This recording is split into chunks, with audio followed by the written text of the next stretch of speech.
श्लोक। भागवत में कितने श्लोक हैं? 18,000। स्कंध कितने हैं? 12, 12। अध्याय कितने हैं? 335। 335 अध्याय हैं भागवत में, 18,000 श्लोक हैं भागवत में, 335 अध्याय, 12 स्कंध। इतना बड़ा गहरा सागर है ये। 18,000 श्लोक नहीं है ये, 18,000 बूंदें हैं। क्या है ये? बूंद। एक बूंद भी, इन 18,000 बूंदों में से एक बूंद भी यदि आपके भीतर चली गई, जैसे माचिस में बहुत सारी तीलियां होती हैं ना। अच्छा, माचिस में बहुत सारी तीलियां होती हैं, बताइए वो कौन सी तीली है जिस तीली से पूरा जंगल जल सकता है, पूरा घर जल सकता है, पूरा संसार जल सकता है? कौन सी तीली? कोई एक तीली ऐसी है या सारी हैं? हाँ, माचिस की डिब्बी में जितनी तीलियां हैं, हर तीली में संसार जलाने की ताकत है। हाँ या ना? हर तीली में जंगल जलाने की ताकत है, बड़े से बड़ा ढेर जलाने की शक्ति है या नहीं? इतनी सी तीली में पूरा संसार जलाने की शक्ति है। ऐसे 18,000 श्लोकों में से एक भी श्लोक, यदि एक बूंद भी तुम्हारे दिल में चली गई तो वो जन्म जन्म के पाप को मिटा करके आपको ईश्वर के चरणों तक पहुंचा देगी। ये इस कथा की महिमा है। हाँ, ये कथा की महिमा है भक्तों। भागवत भक्तों की कथा से भरी हुई भागवत है। भागवत में रस ही रस है। तब कथामृतम तप्त जीवनम, ये अमृत है, रस ही रस। इस रस को पिबत भागवतम रसमालयम मुहुरहो रसिका भुवि भावुका। अच्छा, भागवत किन की समझ में आती है? बोले जो भावुक भक्त होते हैं उनकी समझ में भागवत आती है, जो भावुक नहीं होते उनकी समझ में नहीं आती। कहते हैं ना, खग जाने खग ही की भाषा। कभी प्रेम किया होगा तो प्रेमियों की भाषा समझ में आएगी, कभी वेद पढ़े होंगे तो ज्ञानियों की भाषा समझ में आएगी, कभी पाँव में कांटा लगा होगा तो दर्द समझ में आएगा। जिनके पैरों में बीमारी फटी ही नहीं वो पीर पर आई क्या जाने, और जिसने बेटी को जन्म दिया ही नहीं वो बेटी की विदाई क्या जाने। बेटी की विदाई क्या होती है ये तो वही जानता है जिसकी बेटी है। जिनको बेटियां नहीं हैं वो बेटियों की विदाई का दर्द नहीं समझ सकते। कोई लाख समझाए तो वो समझ ही नहीं सकते। उसी प्रकार जो कथा से जुड़े हैं, प्रेमी गण हैं, उन्हें ये भागवत समझानी नहीं पड़ेगी, बस समझ में आ जाएगी। और जो कथा से नहीं जुड़े उनको थोड़ा जोर लगा के समझाना पड़ेगा, शायद उनकी भी समझ में आ जाए। तो भागवत रसिकों का ग्रंथ है ना। पीएचडी के विद्यालय में क्या पहली क्लास के विद्यार्थियों का प्रवेश है? बोलो। जिनसे एक काखा गाघा नहीं आता वो पीएचडी की पढ़ाई क्या करेंगे? तो आपको पहले तो भक्ति में पीएचडी करनी पड़ेगी, अर्थात आपको भगवान क्या है ये जानना होगा, ईश्वर की भक्ति क्यों आवश्यक है ये समझना होगा। यदि आप ईश्वर से प्रेम थोड़ा सा शुरू कर चुके हैं तो आप भागवत में प्रवेश कर सकते हैं, भागवत सुनने के अधिकारी हैं। और यदि आपको प्रेम बिल्कुल नहीं है भगवान से, अभी भी मोह माया में है, तो शायद इसके अधिकारी अभी हम नहीं। पहले हमें इसका अधिकारी बनना होगा। तो आपको मैं पहले अधिकारी बनाऊं या अधिकारी मानकर सुनाऊं? आप बताइए। पहले अधिकारी बनाऊं या अधिकारी जान के सुनाऊं? मंदिर में जाने के पहले एक शर्त होती है। क्या? मंदिर में जाने के पहले एक शर्त होती है कि आप स्नान करके ही मंदिर जाइए, शुद्ध होकर ही मंदिर जाइए। आप बिस्तर से उठे और डायरेक्ट मंदिर जाएंगे तो आपको ही अच्छा नहीं लगेगा, आपको ही वो शांति का अनुभव नहीं होगा जिस शांति के लिए आप मंदिर का दरवाजा खटखटा रहे हैं। तो मंदिर में जाने के पहले एक शर्त है कि आपको स्नान करना पड़ेगा। परंतु जब बच्चे की शादी होती है ना, तो वो लड़का खुद स्नान करता नहीं है, उसे स्नान कोई कराता है। हाँ या ना? शादियों के टाइम पे ना नहाते नहीं है बच्चे, उन्हें नहवाया जाता है। हाँ या ना? कभी तेल से नहवाते हैं, कभी हल्दी से नहवाते हैं, फिर शुद्ध जल से नहवाते हैं, फिर उपटन लगाते हैं, उससे नहलाते हैं, है ना? तो आज सच्ची बात हम आपसे कहें कि आज हम आपको नहवाएंगे। आप जब उपटन करते हैं ना, तो शरीर में जितना गंदा होता है, हल्दी का उपटन जब लगाते हैं तो वो सारा हल्दी में चिपक के बाहर हो जाता। फिर हम स्नान जामे दो न समाए। ये प्रेम की गली इतनी छोटी है ना मेरी माँ, यहाँ दो लोगों का प्रवेश वर्जित है, यहाँ दो समाते नहीं हैं, एक ही रहेगा। या तो आप रहिए या तो आपका अहंकार रहेगा। दो का अहंकार, मैं दो हूं, मैं ये मैं वो। यदि अहंकार मिट जाएगा तो आप एक हो जाएंगे, और एक हो जाएंगे तो जैसे मिश्री पानी में घुलकर एक हो जाती है, ऐसे जीवात्मा 7 दिन की कथा सुनकर सच्चे हृदय से जीवात्मा परमात्मा मिलकर एक हो जाता है।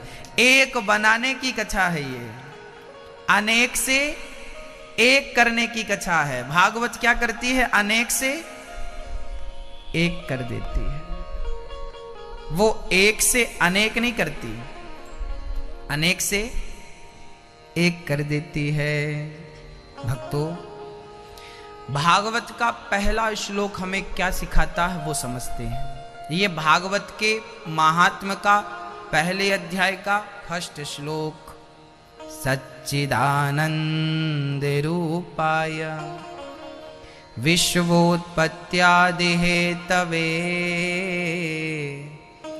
तापत्रय विनाशाय श्री कृष्णाय वयं नुमः। सच्चित आनंद। ईश्वर कैसे हैं? सच्चित आनंद। भगवान सत्य है। देखिए हमारे ग्रंथ शुरू कहां से हो रहे हैं? सत्य से।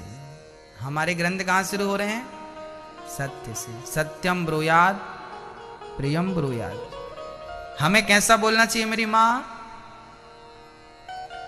अच्छा बताओ, भगवान कहां है? ईश्वर कहां रहता है? बोलो मेरी मां, कहां रहता है ईश्वर? ईश्वर आप लोग कहते ना यहां रहता, यहां नहीं रहता, गलतफहमी है आपको।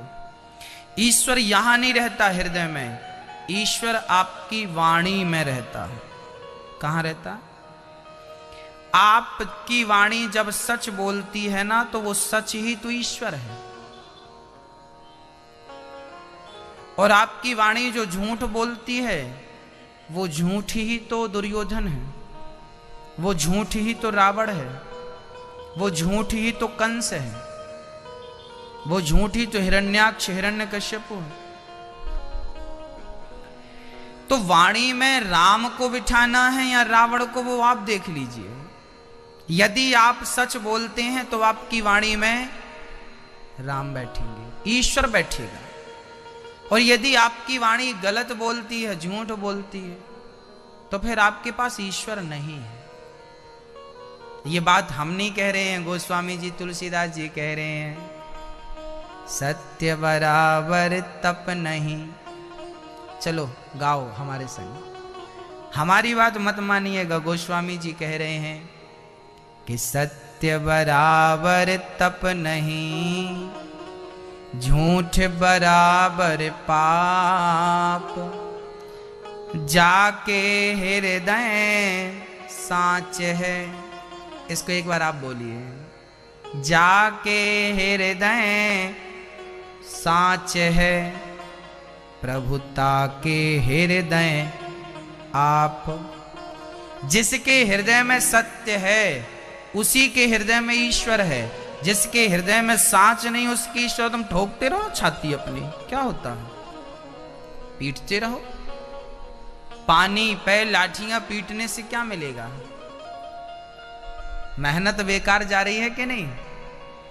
जहां पीटना चाहिए वहां पीट नहीं रहे हो, जहां कुछ है नहीं वहां पीटे जा रहे हो। मेरी मां, ईश्वर सत्य में है। यदि आप सत्य के मार्ग पर चलते हैं तो आप ईश्वर के करीब हैं, ईश्वर आपके करीब है। यदि आप सत्य के मार्ग से नहीं जाते तो आपसे ईश्वर दूर है और आप भी ईश्वर से दूर हैं। यदि उस ईश्वर को पाना है, लक्ष्य है उसे पाना, तो शर्त है कि आपको सत्य के मार्ग पर चलना पड़ेगा, झूठ कपट से बचना पड़ेगा। ईश्वर को पाना है तो सत्य की दवाई लेनी पड़ेगी और झूठ से परहेज करना पड़ेगा। किसी को शुगर हो गई, डॉक्टर साहब शुगर हो गई, क्या करें? डॉक्टर साहब बोले शक्कर ना खाओ, चाय ना पियो, खीर ना खाओ, मीठा ना खाओ और ये गोली खाते रहो। तो गोली तो खाना है पर तुम्हें परहेज भी करना है। अब तुम गोली बराबर खा रहे हो और दिन में 4 बार चाय पी रहे हो तो क्या शुगर ठीक हो जाएगी? मर जाओगे। गोली जितनी जरूरी है, गोली से ज्यादा परहेज जरूरी है। हाँ या ना? सही है मेरी मां?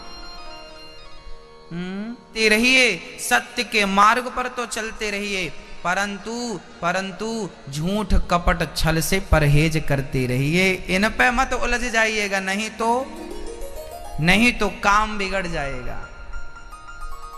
हाँ, बोलिए भक्त वत्सल भगवान की। किससे बचना है आपको? सत्य बराबर तप नहीं, झूठ बराबर पाप। सबसे बड़ा पाप शास्त्रों ने झूठ को बताया। शास्त्र कहते हैं कभी झूठ ना बोलो। हम आपसे ये नहीं कहते कि आप ईश्वर को मानो, हम ये भी नहीं कहते कि मत मानो।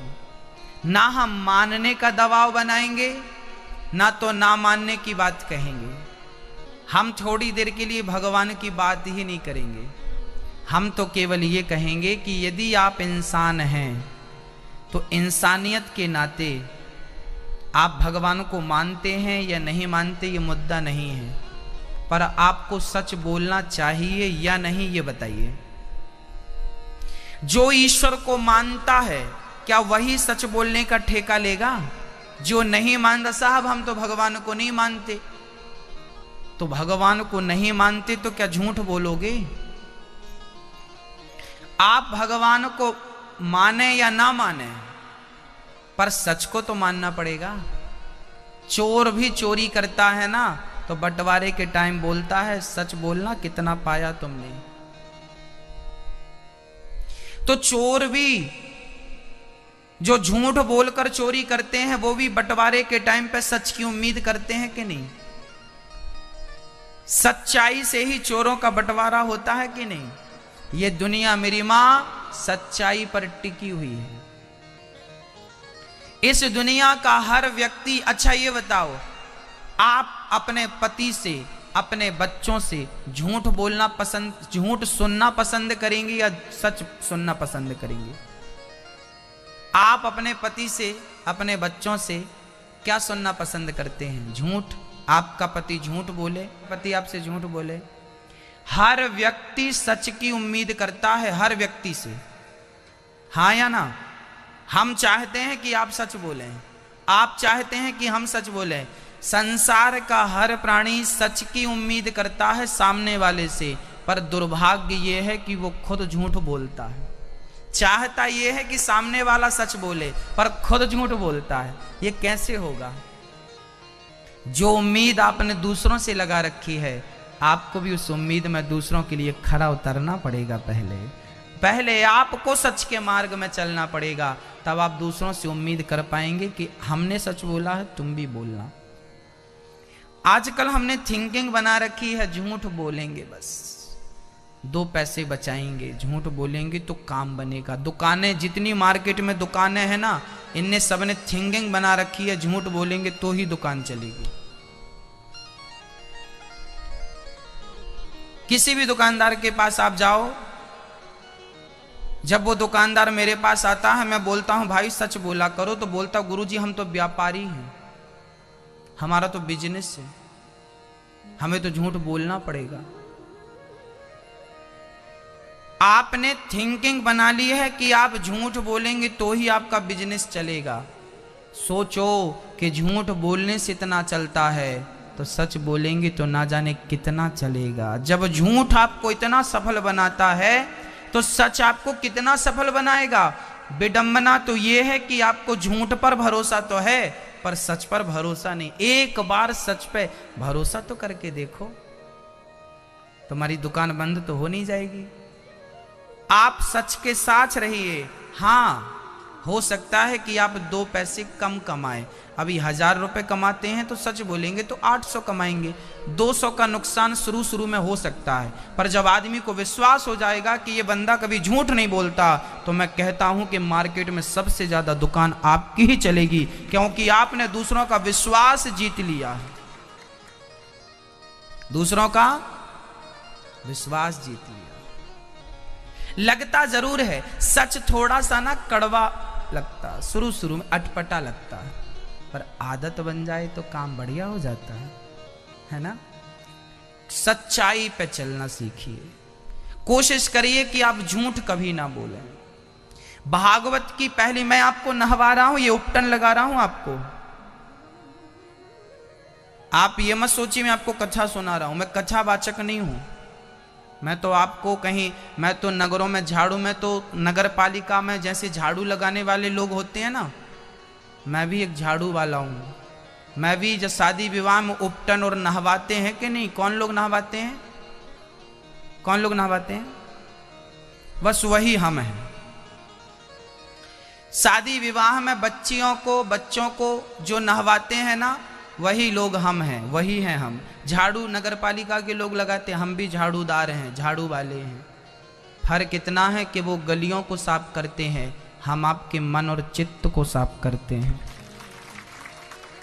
फर्क इतना है कि वो शरीर में उबटन लगाकर शरीर की शुद्धि करते हैं, हम आपके मन और बुद्धि में उबटन लगाकर आपके मन और बुद्धि को शुद्ध करते हैं। फर्क केवल इतना है, बाकी उससे ज्यादा हमारी कोई हैसियत नहीं है। जितना वो है उतना ही हम हैं, उतनी हम आप बड़े हो सकते हैं। तो ये उबटन कौन सा लग रहा है मेरी माँ? सच बोलना है।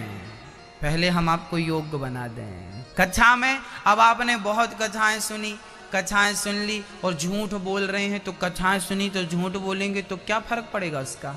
मैं बीड़ी पीऊं और आपसे कहूं कि बीड़ी ना पियो, तो आप क्या कहेंगे? पहले खुद तो सीख लो।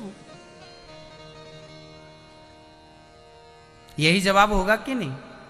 हाँ या ना?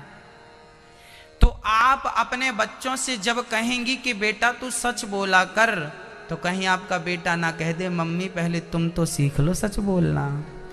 इसलिए हम आपको सिखा रहे हैं कि पहले तुम सीख लो, फिर सिखाना दुनिया को। जो पाठ तुमने पढ़ा ही नहीं वो पढ़ाओगे कैसे? जिस रास्ते में चले ही नहीं उस रास्ते में चलाओगे कैसे? चलाने के पहले चलना पड़ेगा, है ना मेरी माँ? मैं गांजा पीऊं कहूं आपसे गांजा ना पियो, मैं शराब पीऊं आपसे कहूं शराब ना पियो, ये तो बात ठीक नहीं है। पहले हमें उस मार्ग में चल के देखना चाहिए जिस मार्ग में हम अपने बच्चों को चलाना चाहते हैं। कहीं कांटे तो नहीं है, कहीं गड्ढा तो नहीं है, कहीं बच्चे जाएंगे तो तबाह तो नहीं हो जाएंगे। पहले हमें चलकर देखना चाहिए कि सच का मार्ग कितना बेहतर, उसके बाद चलाओ ना। झूठ के मार्ग में तो चल ही रहे हो, इसी मार्ग में बच्चों को चलाओगे? पेट भर लेना। वाह, ये शिक्षा माँ बाप देते, पेट भर लेना। चिड़िया भी भर रही है अपना पेट, बिना काम के बिना चोरी के भर रही है वो, बिना झूठ के। आपसे अच्छी है वो चिड़िया, कम से कम झूठ तो नहीं बोलती। आप तो पेट भरने के पहले झूठ बोलते हैं। अरे चिड़िया जब झूठ नहीं बोलती, पशु पक्षी झूठ नहीं बोलते, तो क्या इंसान को झूठ बोलना चाहिए मेरी माँ? 84 लाख योनियां हैं, इन सारी योनियों में सबसे बेहतर यदि कोई योनि है तो आप बताइए कौन है? मनुष्य का तन बड़े भाग्य मानुष तन पावा, सुर दुर्लभ सद ग्रंथ निगावा। हाँ? सच्चिदानंद रूपाय विश्वोत्पत्त्यादि हेतवे तापत्रय विनाशाय श्री कृष्णाय वयं नुमः। सच्चित आनंद क्या है? क्या है? ईश्वर का स्वरूप क्या है? वो सत्य स्वरूप। देखिए ईश्वर क्या है? ईश्वर सत्य का स्वरूप है। सत्य है ईश्वर। सत्य ही आपकी वाणी से जो सच निकलता वही ईश्वर है। शब्द ही ब्रह्म है, वेदांत कहता है। जो आपकी वाणी से सच निकलता है वो ईश्वर है, वही ईश्वर है। चित्त, ईश्वर रहता कहां है? चित्त में। चित्त यहां सबके भीतर है। यदि सबके भीतर है तो फिर वो परमात्मा गलत क्यों होने देता है? एक बात समझ में नहीं आती। शास्त्र कहते हैं कि भगवान सबके भीतर रहता है। यदि सबके भीतर भगवान रहता है तो बलात्कार करने वाला क्या उसके भीतर ईश्वर नहीं था जब उसने बलात्कार किया? चोर के भीतर क्या ईश्वर नहीं था जब उसने चोरी की? यदि ईश्वर था तो उसे ऐसा गलत काम करने से रोका क्यों नहीं? यदि नहीं रोका तो यह सिद्ध हो गया कि ईश्वर नहीं था। यदि होता तो रोकता। हाँ या ना? आइए इसको क्लियर करते हैं। मेरी मां, हम लोग ना गलतफहमी में जीते हैं। हम लोगों को उचित ज्ञान नहीं है। हम लोगों को लगता है भगवान सबके भीतर है। लिखा है ग्रंथों में, हरि व्यापक सर्वत्र समाना, सीय राम मय सब जग जानी, निज प्रभु मय देखहि जगत के ही सन करहि विरोध, सर्वम खलविदम ब्रह्म। लिखा है सोहम। लिखा है ग्रंथों ने कि सबके भीतर ईश्वर होता है। फिर प्रश्न ये खड़ा हुआ कि सबके भीतर यदि परमात्मा है तो गलत करने वाले को रोका क्यों नहीं? आज मैं आपको बताऊंगा कि ईश्वर रहता तो है पर किस रूप में रहता है ये समझिएगा। देखिए ये लाइट, आपके घर लाइट है कि नहीं है? लाइट है। आपने अपने घर की बोर्ड में यदि हीटर का प्लग लगा दिया तो कमरा क्या हो जाएगा? हीटर का प्लग लगा दिया तो कमरा क्या होगा? जोर से बोलो। एसी का प्लग लगा दिया तो कमरा क्या होगा? एसी का प्लग लगाएंगे तो कमरा ठंडा होगा। हीटर, बोलो। बिजली ना तो गर्म थी ना तो ठंडी थी। बिजली तो एक पावर है, वो सिस्टम को पावर देती है। उसके बाद सिस्टम अपने आप को एक्टिव करता है। उसमें जो सिस्टम जो फिक्सर होते हैं वो गर्म का है या ठंडा का है। बिजली गर्म नहीं होती, ठंडी नहीं होती, वो केवल पावर दे सकती है। उसके बाद हीटर का प्लग लगाना कि एसी का प्लग लगाना वो मर्जी आपकी है। उसी प्रकार जैसे हर घर में शुक तवा में जितने घर हैं, हर घर के बोर्ड में बिजली है या नहीं? हर बोर्ड में बिजली है। उपयोग कैसे करना है वो आपकी मर्जी।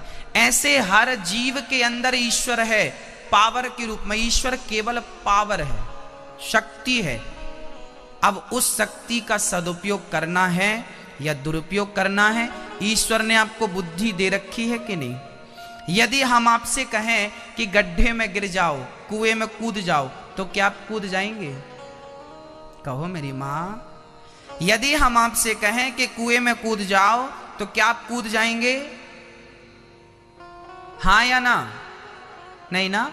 क्यों नहीं कूदेंगे? क्योंकि आपको पता है कि ये गलत है और ये सही है। आपको सही गलत का ज्ञान है। आपके पास सही गलत की थिंकिंग है, सही गलत का ऑप्शन है। आप निर्णय करिए कि ये सही है या गलत। ईश्वर तो केवल आपको शक्ति दे रहा है देखने की, सूंघने की, चलने की। अब देखने की शक्ति ईश्वर ने तो दे दिया, पर देखना किसे है? स्त्री को देखना है, पुरुष को देखना है, या गिरधर गोपाल को देखना है? वो मर्जी तो आपकी होगी ना। पिलक आपने किसका लगाया, वो मर्जी आपकी।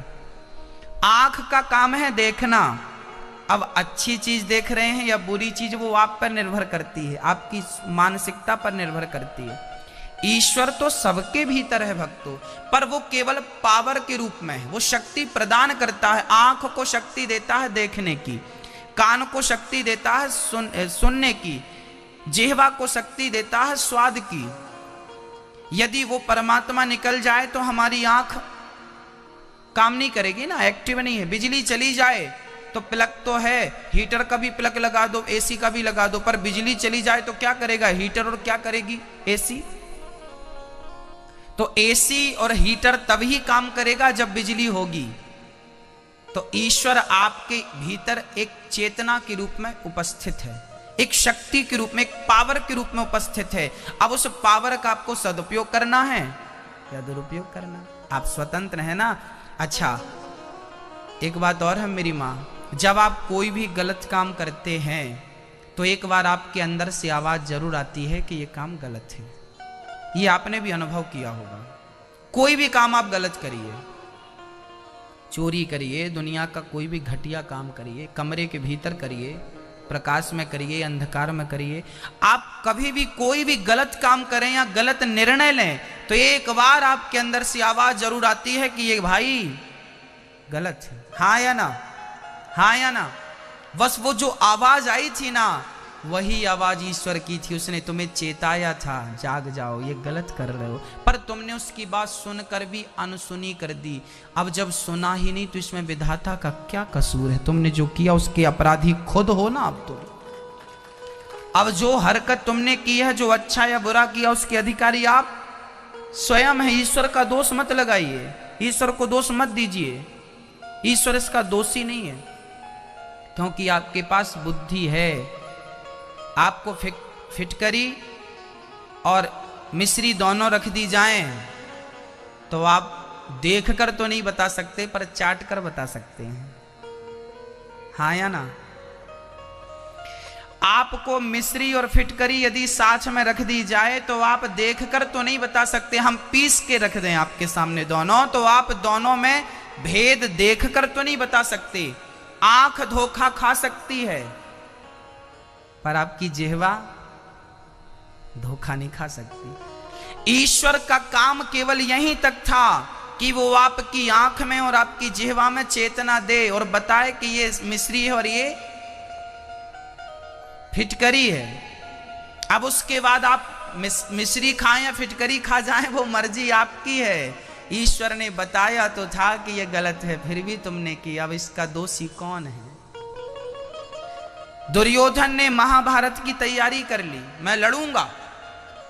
तब भगवान श्री कृष्ण समझाने गए थे कि नहीं, शांति दूत बनकर, दुर्योधन गलत है ये, मत कर युद्ध, सर्वनाश हो जाएगा।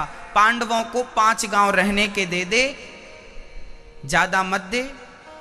सुई की नोक बराबर नहीं दूंगा कन्हैया, इतनी से नहीं दूंगा मैं, ऐसा दुर्योधन ने कहा था।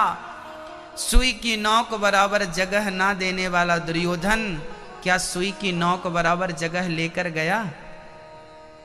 मरते हो सुई की नोक बराबर जगह के लिए। पड़ी तुम्हारे बाप दादे भी नहीं लेके गए, तुम भी नहीं लेके जाओगे, पर मरते हो, लड़ते हो।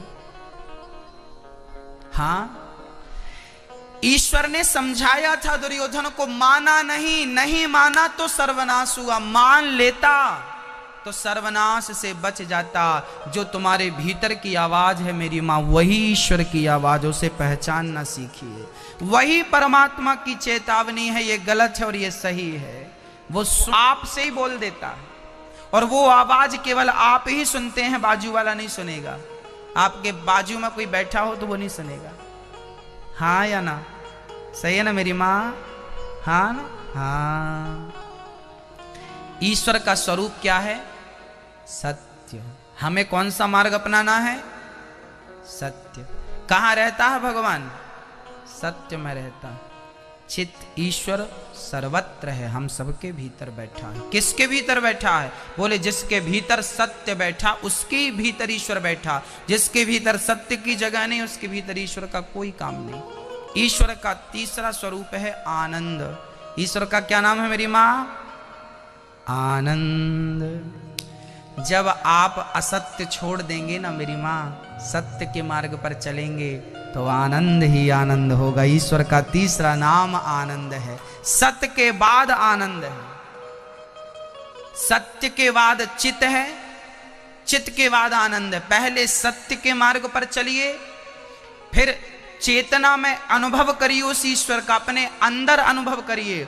यदि आपने सत्य के मार्ग में चल के अपने भीतर उस ईश्वर का अनुभव कर लिया तो फिर आनंद ही आनंद होगा। यही ईश्वर का स्वरूप है, सत्य चित आनंद। उसे सच्चिदानंद कहते हैं। सच्चिदानंद की ये व्याख्या आपको सुना दी हमने। ये सच्चिदानंद है। पहले क्या मेरी माँ? पहले सत्य के मार्ग पर चलना पड़ेगा, उसके बाद उसी ईश्वर को अपने अंदर अनुभव करना पड़ेगा। जब ये दो काम कर लेंगे तो तीसरा अपने आप हो जाएगा। क्या मिलेगा फिर आपको? क्या मिलेगा? आनंद। अभी आपने अपने भीतर ईश्वर का अनुभव नहीं किया, खोजा नहीं उसे। अच्छा, आप बहुत गहरे हैं मेरी माँ, आप बहुत गहरे हैं। आपके भीतर ये पूरा संसार है।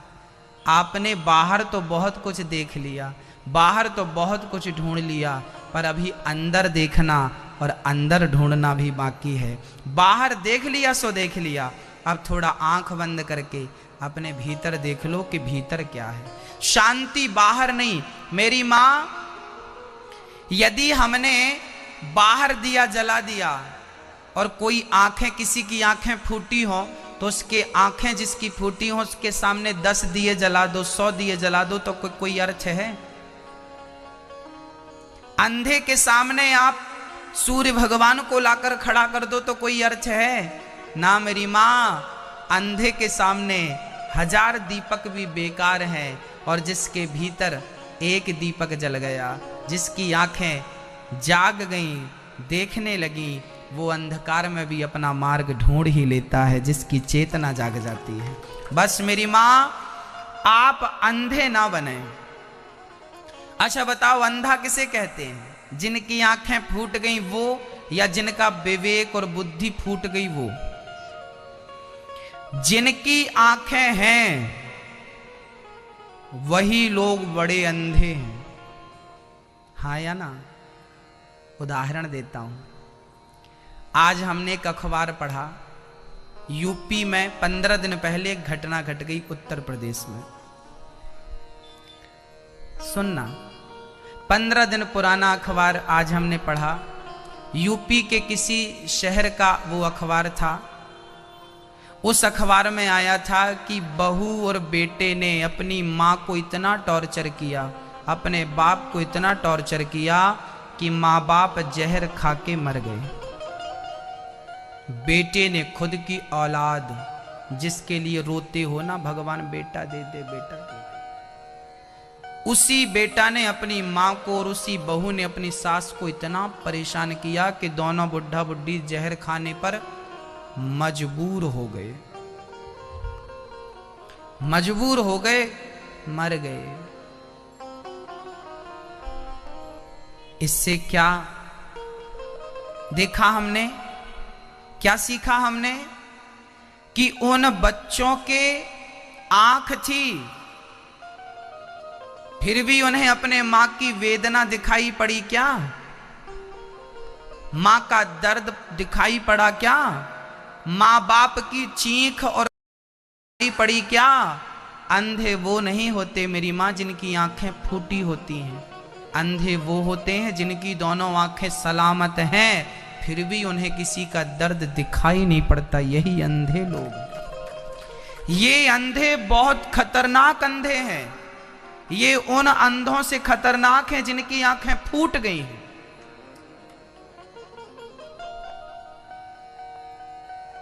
हाँ, अंधा कौन है? 16 दिसंबर की रात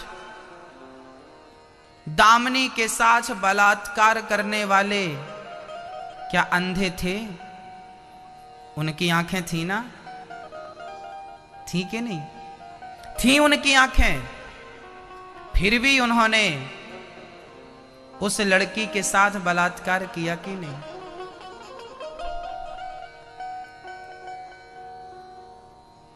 क्या उस लड़की ने बोला नहीं होगा कि मैं तेरी बहन हूं? क्या उन्हें सुनाई पड़ा? बहरे थे वो। क्या उन्हें दिखाई नहीं पड़ा कि ये भी हमारी भी, उनमें भी किसी की बहन शायद इतनी ही उम्र की रही हो? उन बलात्कारियों की बहन भी तो शायद इसी उम्र की रही हो, किसी की बहन तो रही होगी ना। तो क्या उन्हें उस लड़की में अपनी बहन नजर आई? नहीं ना। तो आप क्या कहेंगे, अंधे कौन लोग हैं? जिनकी आंखें फूटी हैं वो अंधे हैं? मेरी मां, अंधे वो नहीं है जिनकी आंखें फूट गई हैं। अंधे वो हैं जिनकी दोनों आंखें हैं, फिर भी उन्हें सच नजर नहीं आ रहा है। उन्हें क्या नजर नहीं आ रहा है? क्या नजर नहीं आ रहा है? जिन्हें सत्य नजर नहीं आता उन्हें शास्त्र अंधा कहते हैं भक्तों, अंधा। धृतराष्ट्र अंधे थे। धृतराष्ट्र कैसे थे? आपको क्या लगता है? आप लोगों ने महाभारत में सुना होगा धृतराष्ट्र अंधा था। धृतराष्ट्र अंधा, उसकी आंखें फूटी नहीं थी। आज मैं आपको क्लियर कर दूं, धृतराष्ट्र अंधे नहीं थे, आंखें उनकी थीं। दिखता था ये हरा है, ये पीला है, ये लाल है, ये गुलाबी है, दिखता था। फिर भी धृतराष्ट्र को अंधा क्यों कहा गया? इसलिए अंधा कहा गया कि धृतराष्ट्र जिस सभा में राजा बनकर बैठे थे उसी सभा में एक नारी के कपड़े उतारे जा रहे थे। आप जिस दरबार में बैठे हो वहां आपकी बहू को निर्वस्त्र किया जा रहा होगा तो जमाना तुम्हें क्या आंख वाला कहेगी? सदियां गुजर गईं, हम धृतराष्ट्र को अंधा कह रहे हैं। धृतराष्ट्र अंधे नहीं थे, आंखें थी हमारी और आपकी तरह, पर वो राजा धृतराष्ट्र राज सिंहासन पर बैठा था और धृतराष्ट्र के सामने उनका बेटा दुर्योधन अपनी भाभी को निर्वस्त्र कर रहा था कि नहीं? दुशासन खींच रहा था ना साड़ी। तो जिस बाप के सामने बेटा पराई नारी को निर्वस्त्र कर रहा हो उस राजा को आप क्या कहेंगे? आंख वाला कहेंगे? हाँ, आपने टीवी सीरियल पर रामानंद सागर जी उन रामायण बनाई, वो महाभारत बना, उसमें आपने देखा होगा कि धृतराष्ट्र अंधे थे। अंधे नहीं थे। आपने ये भी देखा होगा कि गांधारी ने पट्टी बांध रखी थी। गांधारी की आंखों में उन्होंने पट्टी, ऐसी पट्टी नहीं बांधी थी कि कपड़ा बांध लिया था। लोग कहावत में बोलते हैं ना, तुम्हारी आंखों में पट्टी बांधी थी क्या? हाँ या ना? तुम्हारी आंखों में पट्टी। अरे गांधारी मां, सुन रही हो ना आप? मैं आपसे कह रहा हूं, तुम्हारे 100 बेटे आताताई थे। धृतराष्ट्र जी आप सुन लो, आपके 100 बेटे आताताई थे जिनमें दुर्योधन दुशासन बहुत बड़े आताताई थे। भरी सभा में ये नारियों को निर्वस्त्र करने की जिद कर रहे थे। ऐसे बेटों को तुम इनके अपराधों को, इनकी करतूतों को देखते रहे और देखते नहीं रहे, चुप रहे। चुप रहे। ना तो धृतराष्ट्र ने कहा ना तो गांधारी ने कहा, आवाज उठाई। जो आपका बेटा गलत कर रहा हो फिर भी आप चुप रहें, फिर भी आप देख कर भी ना देखने वाले बन जाएं तो आपको क्या कहा जाएगा? अंधा। आने वाली सदी आपको अंधा नहीं कहेगी। कैसे अंधे मां बाप थे वो? तो धृतराष्ट्र और गांधारी अंधे नहीं थे, वैसे अंधे नहीं थे जैसा अभी तक आप लोग जान रहे थे, ऐसे अंधे थे। मोह में, कहते हैं बाप अपने बेटे के मोह में अंधा हो जाता है। यही अंधा था धृतराष्ट्र, यही अंधी थी गांधारी मां। हां भक्तों, आपसे पूछ रहा हूं, आप तो अंधे नहीं हैं? कहीं आप भी अपने बेटे की गलती देखकर, ये बात आप हमें मत कहिएगा, अपने आप से पूछिएगा, कहीं आप भी गलत का साथ तो नहीं दे रहे हैं? आपकी औलाद ही यदि गलत हो जाए तो ऐसी औलाद का त्याग कर देना चाहिए। क्या गलत आदमी का आप साथ देंगे क्योंकि वो आपका बेटा है? बलात्कारी है तो आप उसे बचाएंगे क्योंकि वो आपका बेटा है? वो समाज कभी तरक्की नहीं कर पाती, वो लोग कभी तरक्की नहीं कर पाते जो गलत का साथ देते हैं। वो लोग आसमान को छू लेते हैं जो सच का साथ दिया करते हैं। भक्तों, राजा हरिश्चंद्र को आज भी हम याद करते हैं, केवल बिक गई, बेटा रोहित बिक गया, खुद का मूल्य लगाया। बताइए, जब आप पर मुसीबत आती है ना, तो आप अपने गहने बेच देती हो मां, आप अपना घर बेच देती हो मेरी मां, मेरे भाई, आप अपनी जमीन जायदाद बेच देते हो, पर आप कभी अपने आप को नहीं बेचते, पर आप कभी अपनी पत्नी को नहीं बेचते, पर आप कभी अपने बेटे को नहीं बेचते। पर धर्म की रक्षा करने के लिए वो राजा हरिश्चंद्र जो अपने आप को बेच दिया हो, अपनी पत्नी को बेच दिया हो, ये सत्य की रक्षा थी। एक वो भारत था जहां सत्य के लिए लोग बिक जाते थे, और एक ये भारत है जहां लोग कहते हैं सच नहीं, झूठ बोलेंगे तो ही दुकान चलेगी। कितना बदल गया। सतयुग क्या था, त्रेता युग क्या था, द्वापर युग क्या था, कलयुग क्या है? यही सतयुग है मेरी मां। तुम सच बोलोगी तो सतयुग चालू हो जाएगा, तुम झूठ बोलोगी तो कलयुग चालू हो जाएगा। युग आपकी मानसिकता से बदलते हैं, युग आपकी विचारधारा से बदल जाते हैं। देखने का नजरिया बदल जाएगा तो युग बदल जाएगा। विचारधारा नहीं बदलते हम, दृष्टिकोण नहीं बदलते हम। आज तक हम धृतराष्ट्र और गांधारी को सुनते रहे कि ये अंधे हैं, ये अंधे हैं, पर किस प्रकार के अंधे हैं उस अंधेपन पे कभी विचार नहीं कर पाए।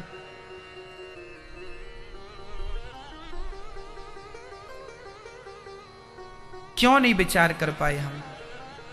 क्योंकि हम सत्य के साथी नहीं है ना, हमें सत्य से क्या लेना देना।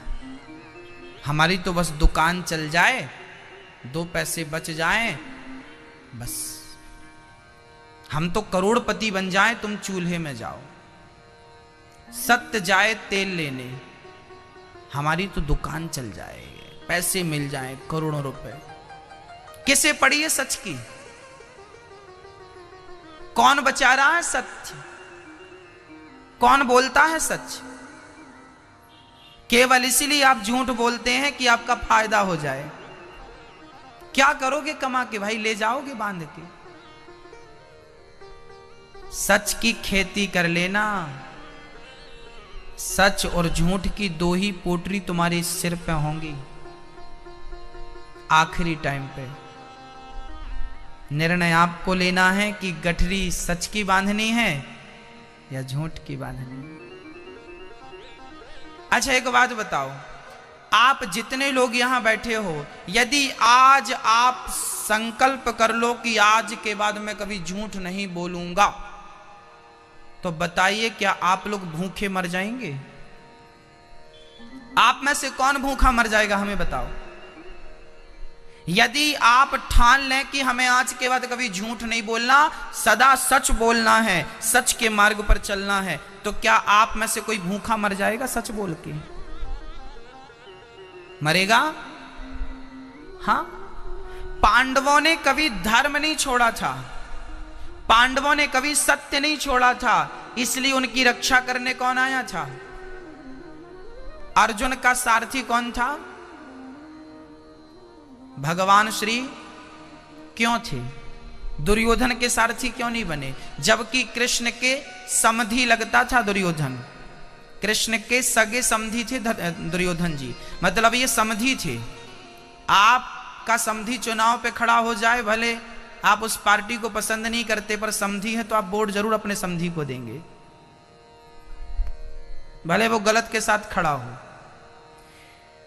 आप लोग, आपका अपना आदमी गलत आदमी के साथ खड़ा हो जाए तो आप उसका सपोर्ट करने लगते हैं, परंतु धन्य छे भगवान ने, कृष्ण ने समधी का सपोर्ट नहीं किया, दुर्योधन का सपोर्ट नहीं किया गोविंद ने।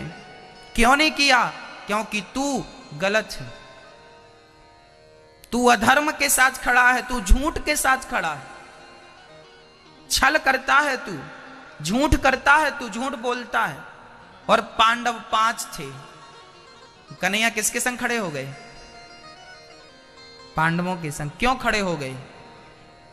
क्योंकि वो सच के साथ थे।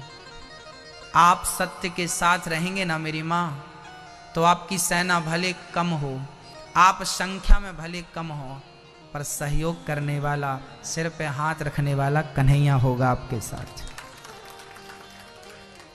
है ना? वो रखेगा आपके सिर पे हाथ।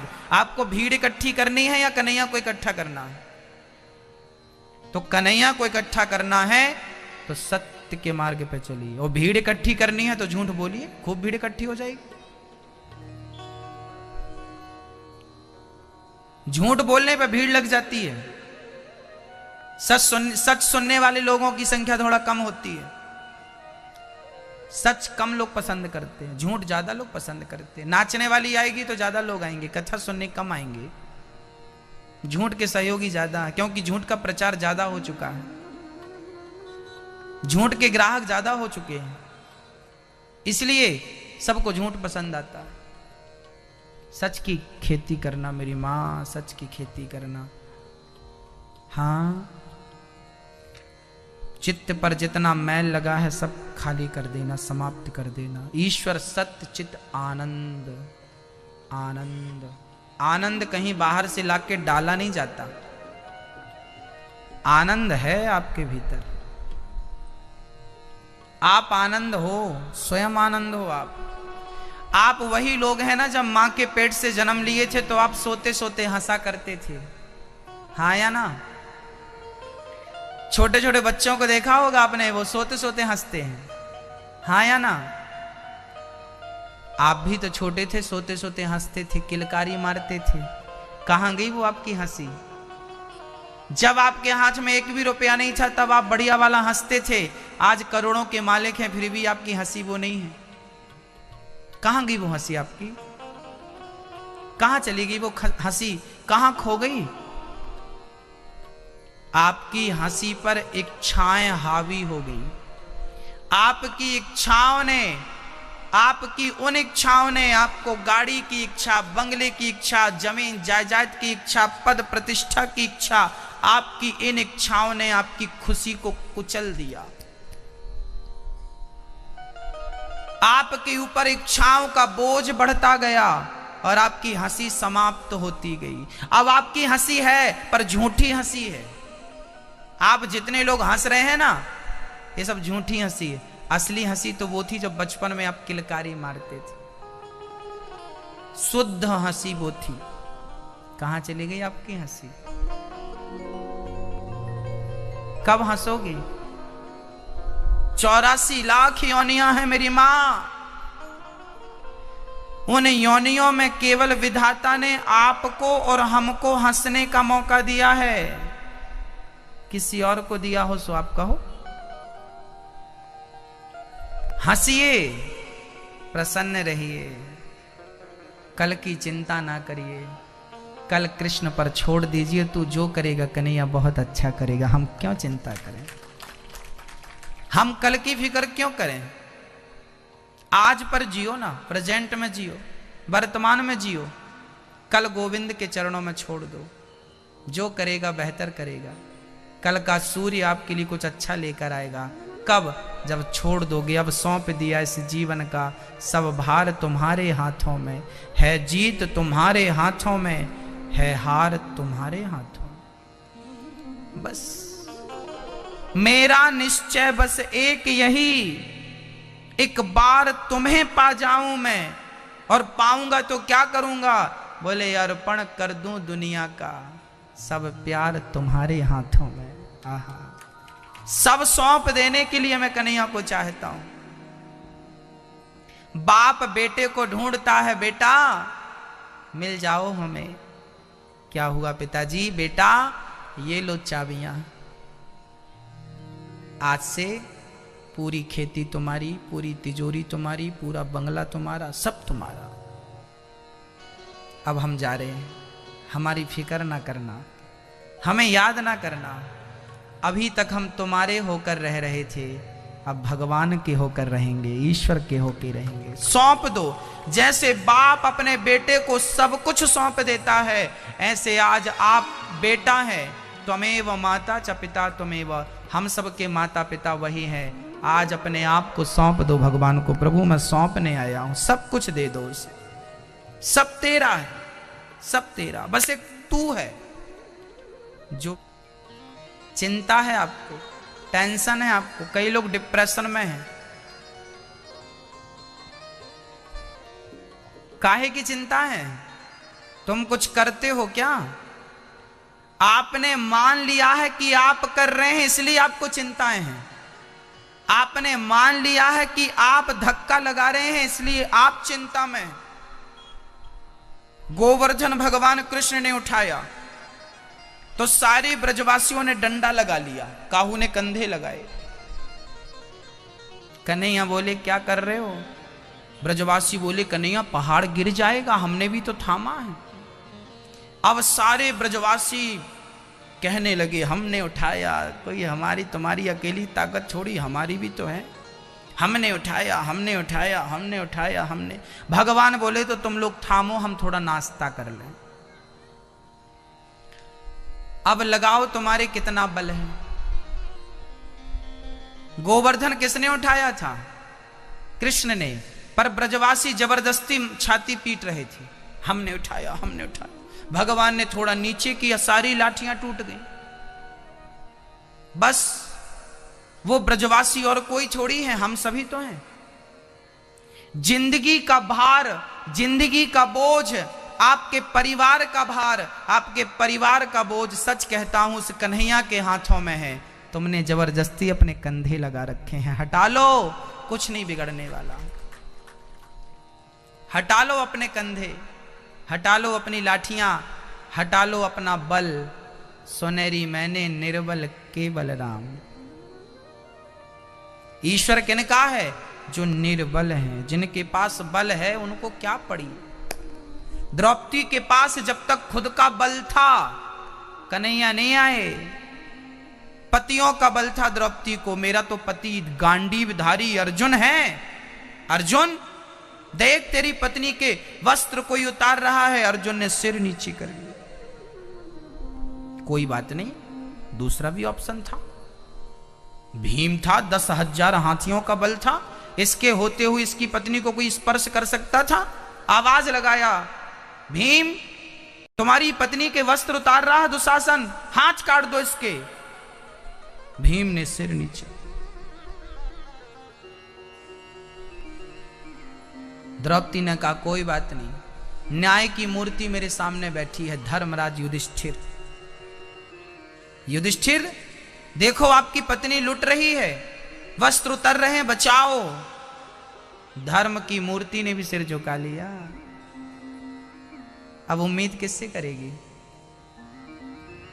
पितामह की तरफ देखा, गुरु द्रोणाचार्य की तरफ देख, गुरुजी भी बैठे, गुरुजी आप बचाओ। गुरुजी ने सिर, पितामह भीष्म आप बचाओ, सिर नीचे कर लिया। धृतराष्ट्र तो अंधा था, उसकी तो बात कर चुका हूं मैं, उसकी तरफ तो बात करने से फायदा नहीं है। वो तो पुत्र मोह में ऐसा व्यथित था कि वो तो नारियों को निर्वस्त्र अपने बच्चों से करा रहा था। कोई फायदा नहीं। द्रौपदी ने हाथ खड़े कर लिए, कन्हैया दुनिया का बल मैंने आजमा कर देख लिया, काम नहीं आया। सुना है कि तू सबका बल है, आज आकर सिद्ध कर दे कन्हैया कि तू निर्बल का बल बनता है। जब तक तुम्हारा अपना बल होगा तब तक कन्हैया कुछ नहीं करेगा। जब तुम निर्बल हो जाओगे, कह दोगे कन्हैया मैं हार गया, तुम हार कर शून्य होकर एक बार कृष्ण को पुकारो तो सही, समय पे आके रक्षा करेगा, जैसे द्रौपदी की रक्षा की। हार तो मान लो, एक बार कह तो दो कि प्रभु मैं अब आपकी शरण ग्रहण करता हूं, आपका हूं। एक बार कहने से क्या बिगड़ जाएगा?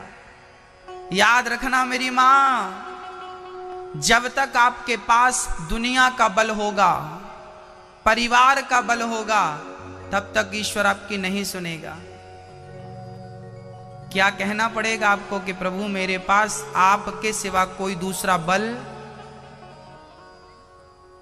एक भरोसे एक बल, एक आस विश्वास, एक राम घन श्याम हित, चातक तुलसीदास।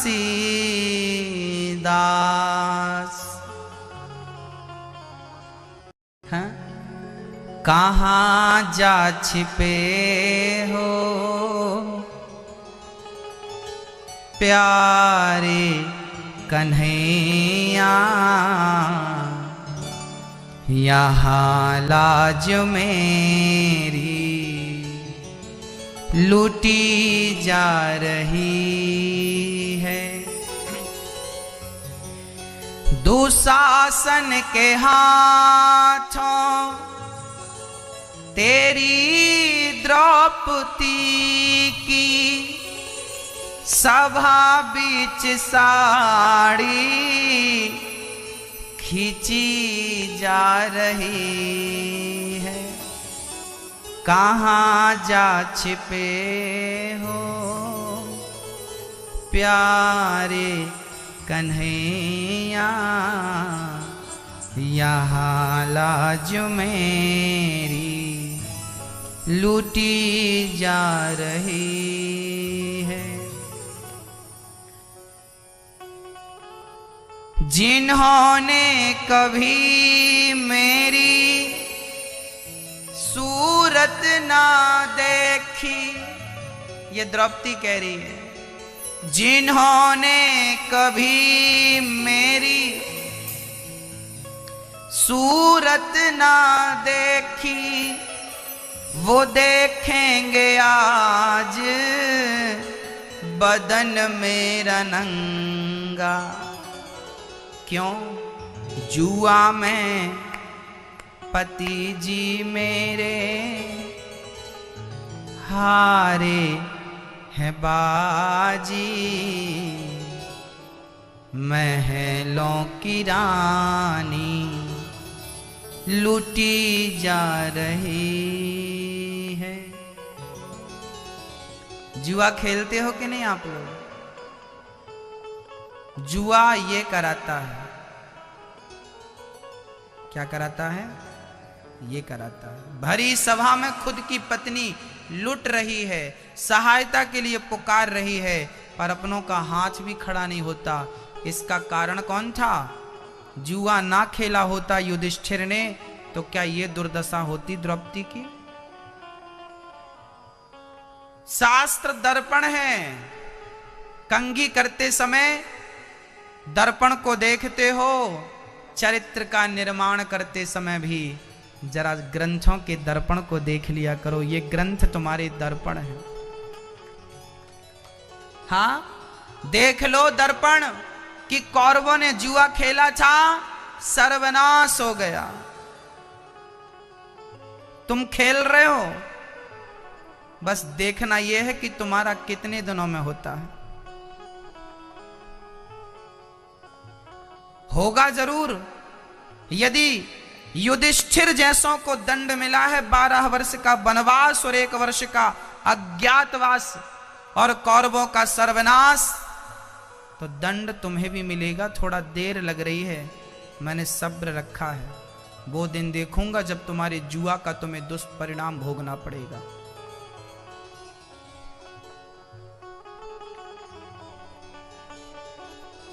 गुरु द्रोण बोलो, पितामह बोलो, तुमसे तुम्हारी ये बहू पूछती है। क्या पूछ रही है द्रौपदी? पांचों पति आज बैठे सभा में, वीरों की गर्दन झुकी। मेरे श्याम मेरे श्याम मेरे श्याम मेरे श्याम। जब द्रौपदी ने पुकारा तो द्वारिकाधीश द्वारिका छोड़कर अपनी बहन को बचाने हस्तिनापुर पहुंच गए। साड़ी बनकर खींचने लगे, ढेर लग गया साड़ी का। दुशासन बोला, साड़ी बीच नारी है कि नारी बीच साड़ी है कि साड़ी ही की नारी है कि नारी ही की साड़ी है। द्रौपदी ने कहा, मूर्ख, ना साड़ी बीच नारी है, ना नारी बीच साड़ी है, ना साड़ी ही की नारी है, ना नारी ही की साड़ी है। ये तो वृंदावन बिहारी है जो चीर बनकर खिंचा जा रहा है, खिंचा जा रहा है, खिंचा जा रहा है। भगवान जब मदद करते हैं ना मेरी माँ, उनकी कृपा के हाथ किसी को नजर नहीं आते। सहयोग करते हैं तो सहायता के हाथ किसी को नजर। सुदामा को दिया तो था, तुझे देते नहीं देखा, पर झोलियां भरी देखी। ईश्वर करते क्या है? विश्वोत्पत्त्यादि हेतवे, विश्व की उत्पत्ति पालन संहार। तापत्रय विनाशाय, भगवान हमारे दुखों का नाश करते हैं। ऐसे भगवान को, राधा सहित कृष्ण को हम नमस्कार करते हैं। भागवत में कहीं भी राधा का नाम नहीं आया, ऐसा आपने सुना होगा, परंतु भागवत में जहां जहां श्री शब्द आया है वो श्री अर्थात राधा है। क्योंकि राधा रानी शुकदेव जी की गुरु थी, और कोई भी शिष्य क्या अपने गुरु का नाम ले सकता है? तो राधा का नाम नहीं लेकर उन्होंने राधा की जगह श्री कह दिया। क्या कहा? श्री मतलब श्री राम, श्री मतलब सीता, राम मतलब राम। श्री कृष्ण, वहां पर श्री मतलब सीता था क्योंकि वो राम के साथ श्री था। यहां श्री कृष्ण है तो श्री मतलब राधा और कृष्ण मतलब राधा सहित कृष्ण को हम नमस्कार करते हैं। यही भागवत में है। अब चलते हैं शुकदेव जी के जन्म की ओर। शुकदेव भगवान का जन्म हुआ। कहा जाता है कि ये 12 वर्ष तक अपनी मां के गर्भ में रहे। 12 वर्ष तक मां के गर्भ में रहे।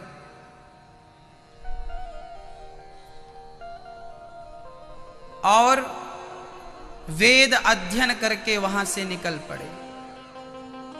पेट में ही सब सीख लिया।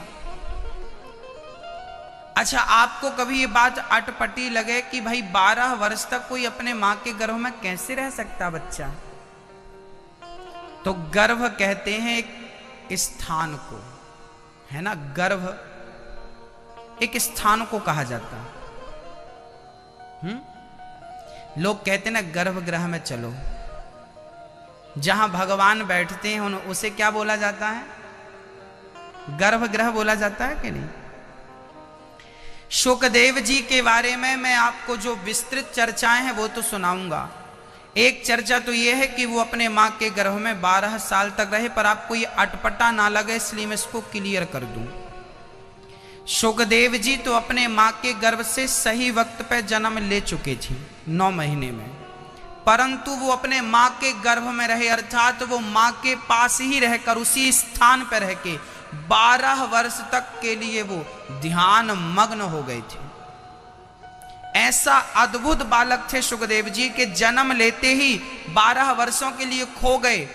और जब 12 वर्षों के लिए खो गए भगवान के चिंतन में, तो उन्हें जैसे आपके मोबाइल पर सही नेटवर्क मिले तो कोई भी फाइल जल्दी डाउनलोड हो जाती है, उसी तरह जब भक्त का भगवान से कनेक्शन हो जाता है तो भगवान चारों वेद डाउनलोड कर देते हैं आपके मस्तिष्क पर, बिना पढ़े डाउनलोड हो जाता है। यही डाउनलोड है, डाउनलोड हो गया। सुखदेव जी को ज्ञान हो गया। 12 वर्ष बाद सुखदेव जी को जगाया उनके पिताजी ने, बेटा चलो आपको हम सिखाते पढ़ाते हैं। सुखदेव जी बोले ना, मैंने सब सीख लिया। अब कहा गया जन्म लेते ही चल पड़े। यम प्रव्रजंत मनुपेत मपेत कृत्यम द्वि पायनो विरह कातर आजू हवा। पिताजी चिल्ला रहे हैं, बेटा रुक जाओ रुक जाओ रुक जाओ। सुखदेव जी बोले, पिताजी जिन शास्त्रों को हमने पढ़ा है उन शास्त्रों ने रुकने का नहीं बोला। जिन वेदों को हमने पढ़ लिया, गढ़ लिया, उन्होंने रुकने का नहीं बोला। गंगा पानी, गंगा जल बहता रहे ना मेरी माँ, तो बहता पानी शुद्ध होता है। पर गंगा का जल भी किसी डबरे में भर जाए, गड्ढे में भर जाए, तो भले वो गंगा का पानी है, गंदा हो जाएगा कि नहीं, दूषित हो जाएगा कि नहीं। अच्छा, बहता पानी दूषित नहीं होता, पर वो डबरे में गड्ढे में भर जाए तो दूषित हो जाता है। उसी प्रकार जो ईश्वर को पाने के लिए निरंतर चलता रहता है वही शुद्ध होता है। जो भोगों की दुनिया में भोगों के गड्ढे में रुक गया वो अशुद्ध हो जाता है। इसलिए चलते रहो। कब तक चलो? बोले जब तक गंगा तब तक बहती है जब तक सागर को नहीं पा लेती। चलना तब तक है जब तक उस परमपिता ईश्वर को ना प्राप्त कर लिया जाए, तब तक चलते रहो। यही सुखदेव जी का चलना था। चलते रहे सुखदेव जी। जंगल में समाधि लग गई।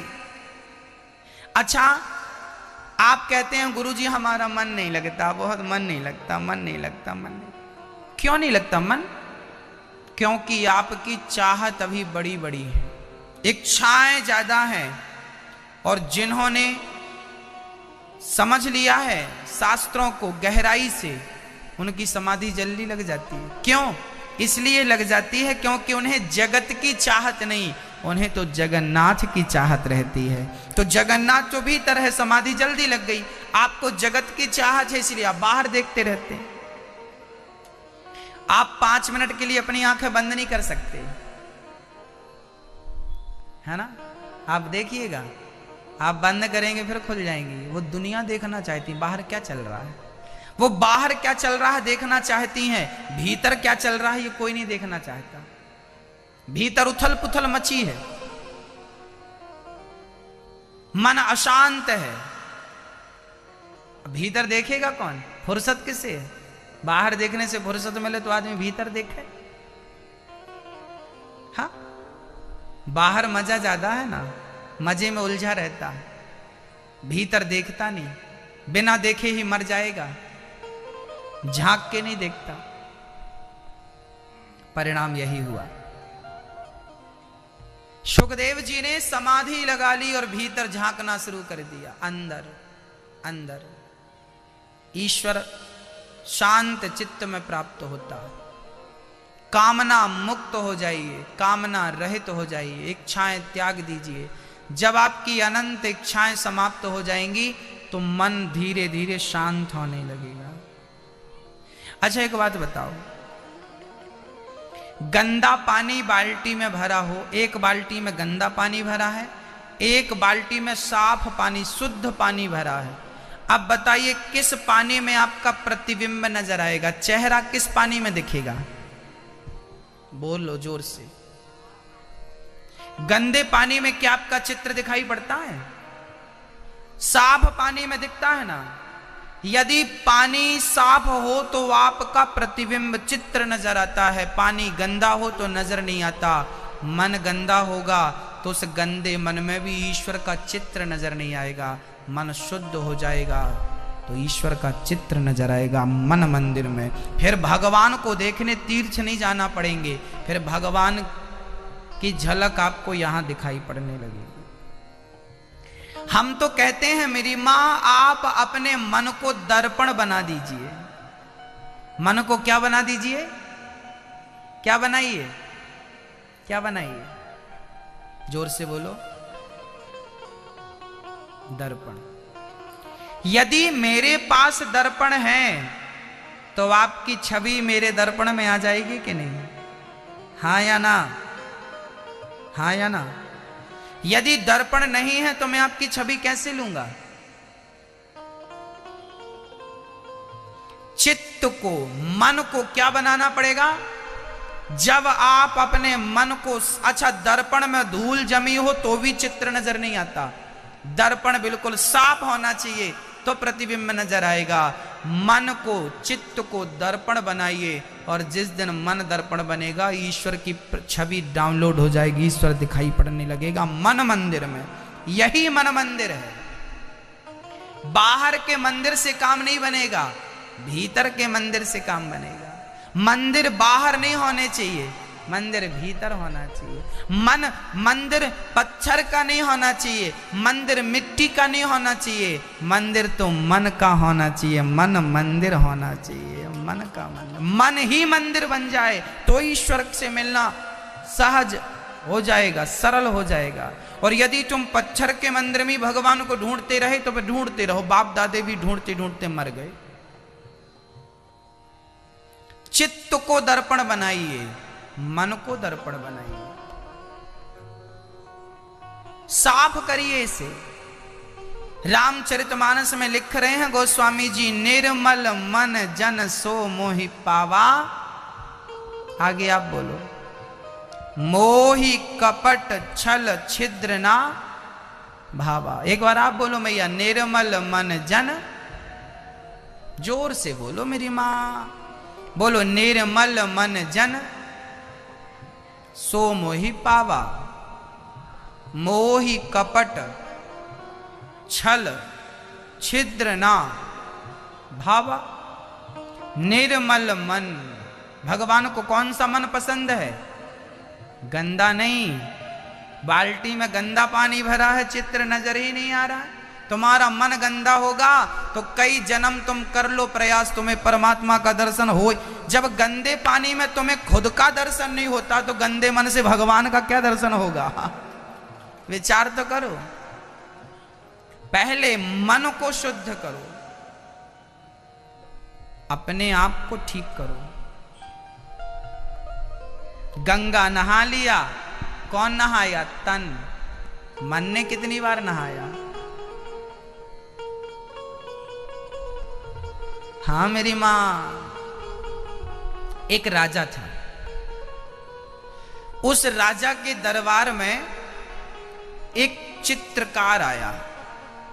चित्रकार ने कहा, राजा साहब हम आपको ऐसी चित्रकारी दिखाएंगे कि आपने आज तक ना देखी होगी। राजा ने कहा तो दिखाओ।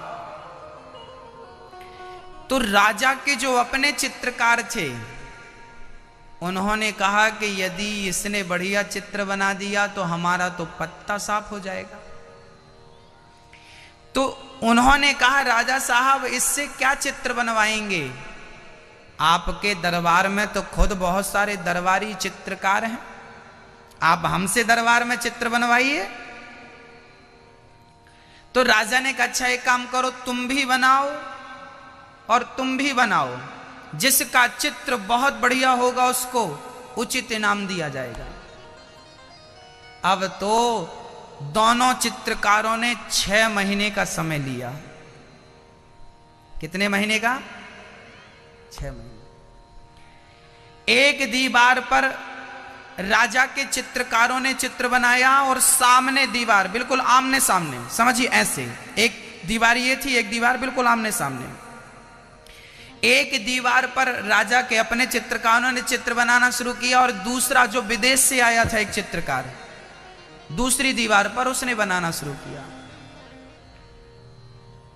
अब जो राजा के दरबारी चित्रकार थे, इन्होंने पेंट मंगाया, रंग मंगाया, ब्रश मंगाया और बढ़िया चित्रकारी शुरू की। और जो दूसरा था उसने केवल सफेद कलर का एक पर्दा बांध दिया ताकि हमारी चित्रकारी कोई देख ना सके, किसी का भी आना जाना मना था। अब राजा ने देखा कि महीना बीत गया, हमारे चित्रकारों ने तो खूब रंग मंगाया, भाई पेंटिंग बनानी है तो रंग तो लगेगा, पर हमारे चित्रकारों ने तो रंग मंगाया, ये मंगाया, पर इसने एक भी रंग नहीं मंगाया। राजा ने पूछा क्यों भाई तुम्हें रंग चाहिए? उसने कहा हमें रंग नहीं चाहिए। अब सब हैरत में पड़ गए, राम राम, बिना रंग का ये कैसा चित्र बनाएगा? और ये राजा के जो दरबारी थे ना, इन्होंने 6 महीने में इतना बढ़िया चित्र बनाया साहब, वाह। 6 महीना पूरा हुआ, लोगों को बड़ा संशय था कि इन्होंने तो रंग लेके चित्र बनाया है, ये बिना रंग के कैसा चित्र बनाया होगा। सबके अंदर उत्सुकता थी देखने की। 6 महीना पूरा हुआ, आज का दिन निश्चित हुआ। राजा ने कहा दिखाओ। राजा गए तो सबसे पहले अपने दरबारियों के, अपने चित्रकारों का चित्र देखा। राजा ने देखा, वाह इन्होंने गजब चित्र बना रखा था, कितना बढ़िया चित्र था। और बड़ी बड़ी सड़कें, ऐसा लग रहा था कि ये सही में सड़क है, इनमें चलो। ऐसे चित्र आदमी बनाए थे कि मानो बोल पड़ेंगे, इतने सजीव चित्र बनाए थे इन्होंने। ऐसी नदियां बनाई सजीव, मानो पानी बह रहा हो, ऐसी चित्रकारी। राजा ने कहा वाह, मेरे नगर में तुम जैसे चित्रकार हैं, मैं गदगद हो गया। अब उसकी बारी थी जिसने कोई रंग नहीं लिया। राजा ने कहा तू अपनी चित्रकारी दिखा। उसने पर्दा हटा दिया। तो पर्दा जब हटाया तो सारे लोग दंग रह गए। क्या था? उस चित्रकार ने उस दीवार को घिस घिस कर 6 महीने वो घिसता रहा, और घिस घिस कर उसने दीवार को दर्पण बना दिया। और जब दर्पण बना तो जो सामने चित्र था वही चित्र उस दर्पण में और भी सुंदर नजर आने लगा, और भी सुंदर नजर आने लगा। जो चित्र इनके दरबारियों ने बनाया था, उसी चित्र का प्रतिबिंब उसके दर्पण पर पड़ा तो उस पे और सुंदर दिखाई पड़ने लगा। बस भक्तों, तुम कुछ ना करो, तुम अपने मन को केवल घिस घिस के दर्पण बना दो। जिस दिन दर्पण बना दोगे तो परमात्मा की छवि तुम्हारे दर्पण पर दिखेगी, तुम्हें आनंद प्राप्त हो जाएगा। यही ईश्वर को पाना है, यही है अंदर देखना, भीतर देखना। इसी को कहते हैं भीतर झांकना, अंदर देखना। चित्त को क्या बनाना? मन को क्या बनाना? दर्पण, दर्पण बना लो। बाहर मत देखो, अपने भीतर देखो। बुरा जो देखन मैं चला, बुरा न मिलिया कोय, जो दिल खोजा आपुना, हमसे बुरा ना कोई। एक राजा था, एक राजा था। आज बरसों बाद उसका मित्र लौटा, बचपन का मित्र आज बूढ़ा होकर लौटा, बुढ़ापे में लौटा। कहां गया था? बोले दुनिया की परिक्रमा करने गया था, दुनिया की यात्रा पे गया था। कई देशों की इन्होंने यात्रा की। आज राजा ने अपने मित्र का बड़ा स्वागत किया, क्योंकि वो मित्र उसका बचपन का लंगोटिया यार था, साथ में पढ़ते खाते थे। एक राजा बन गया और दूसरा दुनिया की यात्रा पे निकल गया। यात्रा करते करते पैदल यात्रा करी ना, गाड़ी बैलगाड़ी से यात्रा करी तो कई वर्षों लग गए। बुढ़ापा, आज 70 साल की उम्र में लौटा। राजा ने अपने मित्र का स्वागत किया। मित्र आओ, ये बताओ मित्र, कैसा रहा तुम्हारा दुनिया का भ्रमण? कैसी रही यात्रा? बहुत अच्छी थी, बहुत आनंद आया, बहुत अच्छी यात्रा थी। मेरे लिए क्या लाए? मित्र ने कहा राजा, आपके लिए मैं जो भी लेता, मुझे बात समझ में आ जाती कि जो मैं आपके लिए ले रहा हूं वो ऑलरेडी आपके पास है, तो फिर मैंने वो भी छोड़ दिया। फिर मुझे कुछ अच्छा लगा, मैंने उस पर चिंतन किया तो पाया कि ये भी आपके पास है, क्योंकि अब तो राजा हैं। क्या नहीं है आपके पास? पर आपके लिए एक चीज जरूर लाया हूं, वर मैं वो चीज आपको अकेले में दूंगा। राजा एग्री हो गया, तैयार हो गया। चलो। एकांत में राजा उस फकीर के संग बैठा और राजा ने कहा, मित्र ये बताओ तुम क्या लाए हो मेरे लिए? अच्छा, उस आदमी के कंधे पे एक फटा सा झोला था, कुछ भी नहीं। उस छोटे से झोला में राजा के लिए क्या तोहफा हो सकता था, क्या दे सकता था वो? तब उस आदमी ने झोले से एक छोटी सी चीज निकाली, इतनी सी चीज, और राजा को दे दी, ये तुम्हारे लिए। राजा ने उसे खोला तो वो 4 पैसे का दर्पण था। क्या था? क्या था? क्या था? क्या था? दर्पण, शीशा। राजा ने कहा, मुझे समझ नहीं आया मित्र, तुम मेरे लिए ये लेकर आए हो? तब उस मित्र ने गजब की बात कही, मित्र तुम राजा हो, तुमने दुनिया के दोष बहुत देखे होंगे, दुनिया के लोगों के दोष बहुत देखे हैं। ये दर्पण तुम्हारे लिए, जब कभी फुर्सत मिल जाए तो इस दर्पण में तुम अपने आप को देख लेना, अपने आप को देख लेना। बस भक्तों, जिस दिन आपने अपने आप को देख लिया, उस दिन ईश्वर को देखना सरल हो जाएगा। ईश्वर तब तक ही कठिन है जब तक आपने अपने आप को नहीं देखा। ईश्वर उस दिन सरल हो जाएगा जिस दिन आपने अपने आप को देख लिया। अच्छा, आपसे मैं पूछ रहा हूं, आप जितने लोग यहां बैठे हैं, दिल में हाथ रखकर बताइए, आपने दूसरों को बहुत बार देखा होगा, क्या सच बताइए आपने अपने आप को आज तक देखा? दर्पण में आपने केवल अपनी शक्ल देखी होगी, अपना व्यवहार और अपना स्वभाव आपने कभी नहीं देखा होगा। आज आप अपना व्यवहार, आपका व्यवहार जमाने के प्रति कैसा है, आपका स्वभाव दुनिया वालों के प्रति कैसा है, एक बार अपने आप को दर्पण में देखिएगा कि आप कैसे हैं। कहीं आप झूठे तो नहीं हैं, कहीं आप कपटी तो नहीं हैं, कहीं आप धोखेबाज तो नहीं हैं। यदि हैं तो दर्पण क्लियर बताएगा कि झूठा तू नहीं है, झूठा तो मैं हूं। कपटी तू नहीं है, कपटी तो मैं हूं। कभी आपको फुर्सत मिले ना मेरी माँ, तो आप लोग भी दर्पण देख लेना अपने आप को। और मैं तो कहूंगा कि मैं 7 दिन में आपको एक छोटा सा दर्पण दे के जाऊंगा, भक्ति का दर्पण, ज्ञान का दर्पण, वैराग्य का दर्पण। कभी फुर्सत मिले तो इस दर्पण में अपने आप को झांक लेना, अपने आप को देख लेना, आप दिख जाओगे कि आप कैसे हो। मैं यहां शुकतवा में केवल आपको दर्पण देने आया हूं, वो भी 4 आने का। दर्पण भी ज्यादा महंगा नहीं है, कीमत है 4 आना। 4 आने का दर्पण लेके आया हूं आपके बीच में, और आपको आपकी तस्वीर दिखाने आया हूं। मैं फिर से दोहराता हूं, मैं कथावाचक नहीं हूं, हमें कथा सुनानी नहीं आती, हमें तो दर्पण दिखाना आता है। दर्पण दिखाने आए हैं, देख लीजिएगा, ये दर्पण है। दूसरों को बुरा कहने वालों, दूसरों की आलोचना करने वालों, दूसरों की गंदगी देखने वालों, कभी अपने को भी देखिएगा। राजा जब मित्र की बात सुना और मित्र से दर्पण लिया, राजा की मानसिकता बदल गई। उसने प्रजा को सताना, प्रजा को परेशान करना छोड़कर एक साधु जीवन शुरू कर दिया, एक नया जीवन शुरू कर दिया। बस भक्तों, यही कथा की सार्थकता।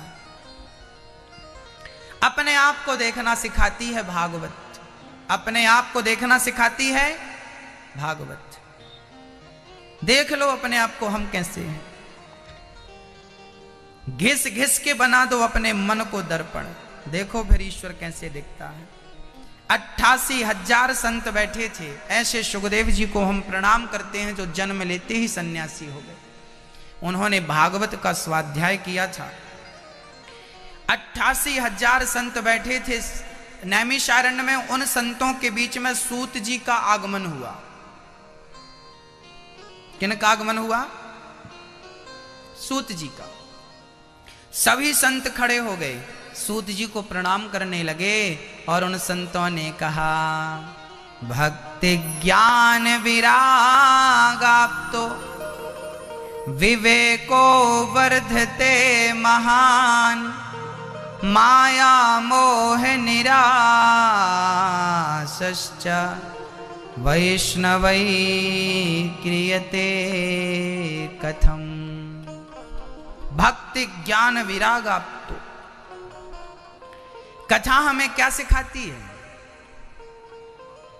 कथा हमें भक्ति सिखाती। ऐसी कथा सुनाओ कि भक्ति ज्ञान वैराग्य बढ़ जाए।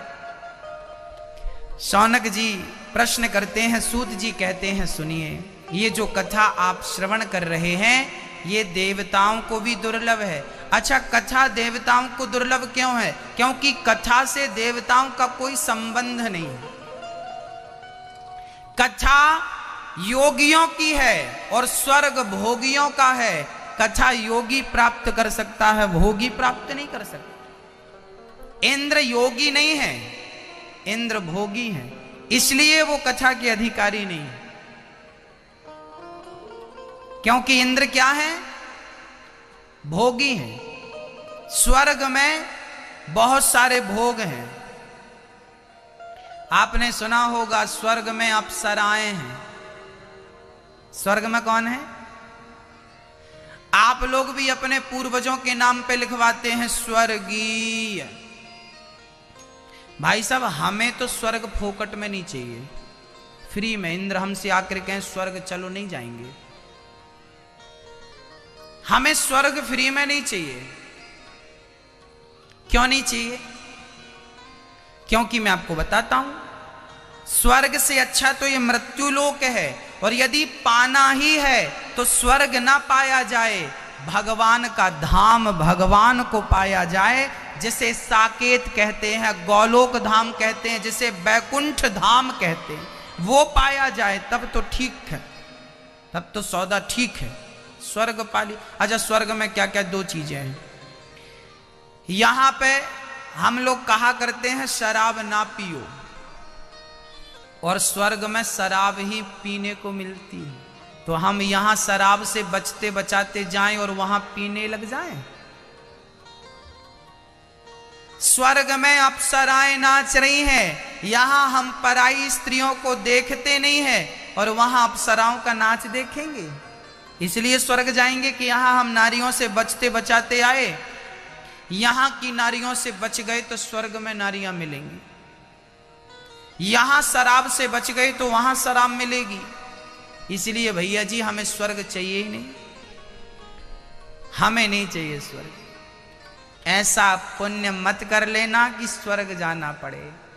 पुण्य इतना बढ़िया वाला करना, आपके अंदर कोई इच्छाएं रह जाएंगी ना तो शायद वो इच्छाएं आपको स्वर्ग पहुंचा दें, पर आपकी सारी इच्छाएं इस जन्म में समाप्त हो जाएंगी तो निश्चित मानिए आपको भगवान की प्राप्ति होगी। और भगवान की प्राप्ति स्वर्ग की प्राप्ति से करोड़ों गुना ज्यादा है। तो स्वर्ग पाना 5 स्टार होटल जैसा है, उसमें कोई सार नहीं है। हमारे हिसाब से तो आपको यदि ऑफर आए स्वर्ग वर्ग का, मत जाना। वहां शराब की नदियां बह रही हैं, पियो, नहाओ उसी में, नहाओ उसी में, पियो उसी को पियो। वहां अप्सराएं नाच रही हैं, सुना होगा आपने अप्सराओं के बारे में, खूब नाचती रहती है वहां पे। तो ये देखने जाएंगे स्वर्ग। इन्हीं चीजों से तो हम यहां बच रहे हैं, आपको बचने का बोल रहे हैं, और इन्हीं पे उलझ जाएंगे स्वर्ग में।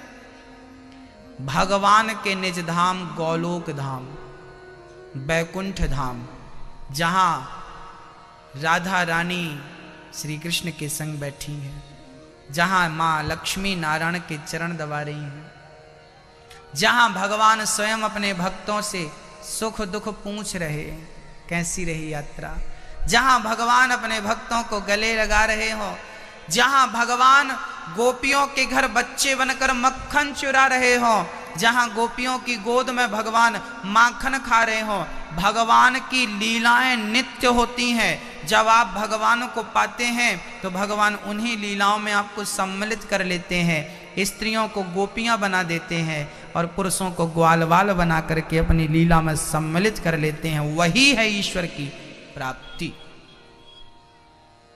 हाँ, तो स्वर्ग से परहेज करिएगा। किससे? किससे परहेज? स्वर्ग से। स्वर्ग बहुत बड़ी चीज नहीं। श्री शुकदेव जी कथा सुना रहे थे एक बार शुकताल में, तभी राजा परीक्षित अमृत का कलश लेकर आ गए और राजा परीक्षित ने कहा, इंद्र आ गए। इंद्र ने कहा, गुरुजी ये स्वर्ग का अमृत परीक्षित को पिला दो और ये कथा अमृत आप हमें पिला दो। शुकदेव जी बोले कि तुम प्रेमी बनकर आते तो जरूर पिला देते, पर तुम सौदागर बन के आए हो और ये कथा सौदागरों की नहीं है, ये कथा तो प्रेमियों की है। सोचिए, जिस कथा को आप सुन रहे हैं, यही कथा शुकदेव जी ने इंद्र को नहीं सुनाई, क्योंकि इंद्र अप्सराओं के संग रहते हैं, इंद्र शराब के पास रहते हैं, तो शराबी और अप्सराओं के संग रहने वाला इस कथा का हकदार नहीं है।